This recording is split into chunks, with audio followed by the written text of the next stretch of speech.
کیا ابھی خبر یہ ہے کہ لاہور والے ہو جائیں ہوشیار، بوگس نمبر پلیٹس لگانے اور نمبر پلیٹ سے چھیڑ چھاڑ کرنے پر اب چالان نہیں مقدمہ درج ہوگا۔ بوگس نمبر پلیٹس کے خلاف کریک ڈاؤن پیر سے شروع ہوگا۔ بات کریں گے ڈان نیوز کے نمائندے وسیم ریاض نے ہمیں جوائن کیا ہے۔ وسیم بتائے گا کس آرڈیننس کے تحت مقدمہ درج کیا جائے گا اور سی ٹی او لاہور کا مزید کیا بتانا ہے؟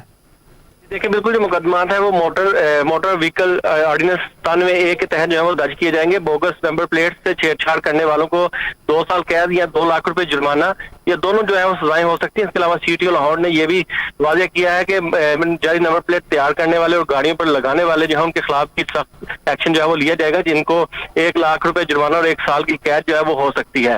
تاہم اس حوالے سے شہریوں کو جو ہے وہ ایجوکیٹ کیا جا رہا ہے۔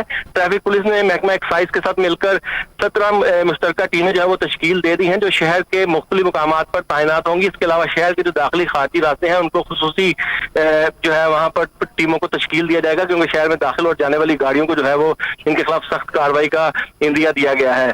پیر سے سوموار سے یہ کارروائی جو ہے وہ شروع کی جائے گی۔ آج سے ٹریفک پولیس نے شہریوں کو ایجوکیٹ کرنے کے لیے مختلف مقامات پر جو ہے وہ کیمپس بھی لگائے اور لوگوں کو جو ہے وہ اس حوالے سے آگاہ بھی کیا، اور شہر میں جہاں پر جو بوگس نمبر پلیٹس یا غیر نمونہ نمبر پلیٹس تیار کی جاتی تھیں ان کو بھی جو ہے وہ احکامات اور ہدایات جاری کی کہ وہ اپنے ان کاروبار کو جو ہے وہ بند کرے۔ جو ایکسائز کی جاری کردہ نمبر پلیٹ ہے صرف وہی لگانے کی اجازت ہوگی۔ جی بہت شکریہ وسیم ریاض۔